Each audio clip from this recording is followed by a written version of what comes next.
जय नारायण। जब जन्म जन्मांतरों के पुण्य उदय होते हैं तब जाकर के भागवत कथा करने का सौभाग्य प्राप्त होता है, तब सौभाग्य प्राप्त होता है। ऐसे कोई मजाक की बात नहीं है और सरल नहीं है। जब सौभाग्य भगवान कृपा करते हैं तभी भागवत करने का सौभाग्य प्राप्त होता है। और हे सौनकादि ऋषियों, यह जो कथा है यह अमृतमय है। इस कथा का कहीं तोड़ नहीं है। यह कथा साक्षात भगवान का ही स्वरूप है और यह अमृत है। और जब व्यक्ति अमृत पान कर लेता है वह तो अमर हो जाता है। एक बार जब सुखदेव महाराज राजा परीक्षित को भागवत की कथा सुना रहे थे,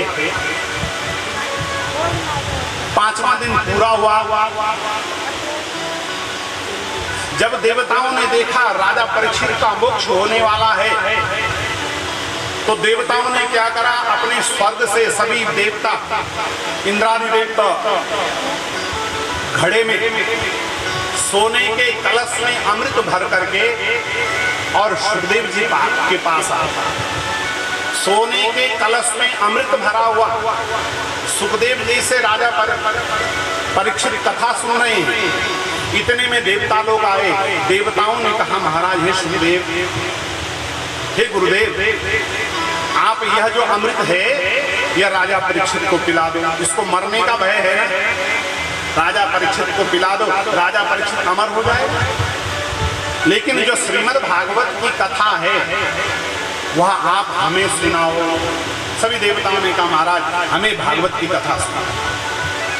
अमृत राजा परीक्षित को पिला दो, हमें भागवत की कथा सुनाओ। सुखदेव जी महाराज हंसे और हंस करके सुखदेव जी ने देवताओं से कहा, वह स्वधा व कथा लोके व काच व मणिर्महान ब्रह्मरातो विचार्येवं तदा देवान् जहासा। व कथा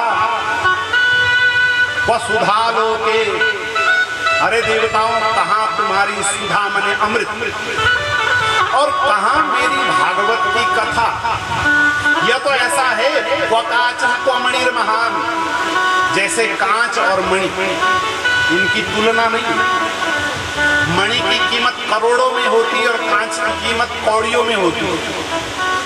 कांच कितने का होता है? रुपए, 2 रुपए, 100 रुपए, 400, 1000 से ज्यादा का तो नहीं होता। और मणियां जो होती हैं करोड़ों रुपए की होती है। तो बोले जैसे मणि और कांच का कोई मेल नहीं है, वैसे ही मेरी कथा और तुम्हारा अमृत कोई मेल नहीं।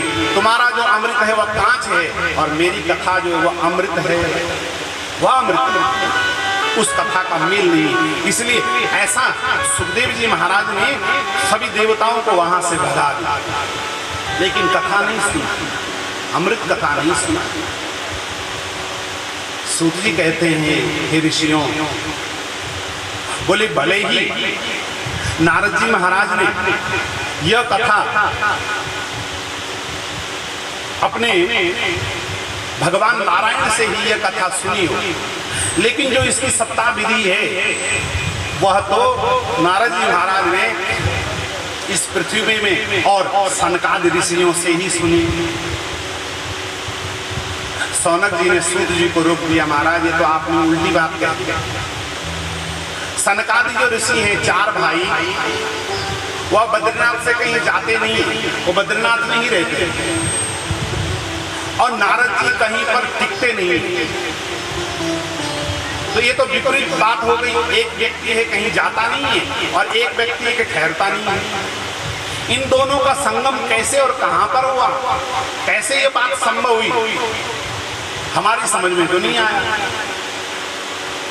सूत जी ने कहा, सनकादि ऋषियों, यह बड़ा एक इतिहास, ये जो घटना है बड़ी दिव्य घटना है। कैसे घटी मैं सुनाता हूं, आप लोग ध्यान से सुनो।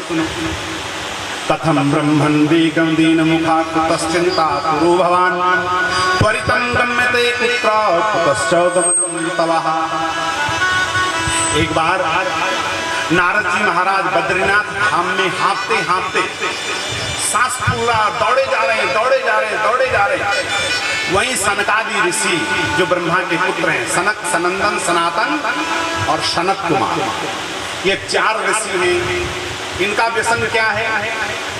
और किसी व्यक्ति का एक व्यसन होता है, किसी को बीड़ी का व्यसन होता है ना, बीड़ी पीने की लत होती है, उसे बीड़ी न पी मिले सर दर्द हो जाता है, हमारा खाना नहीं पचता, बीड़ी चाहिए जी, व्यसन है। किसी को तम्बाकू पीने का, हुक्के में गुड़ गुड़ करके तम्बाकू पीने का व्यसन है।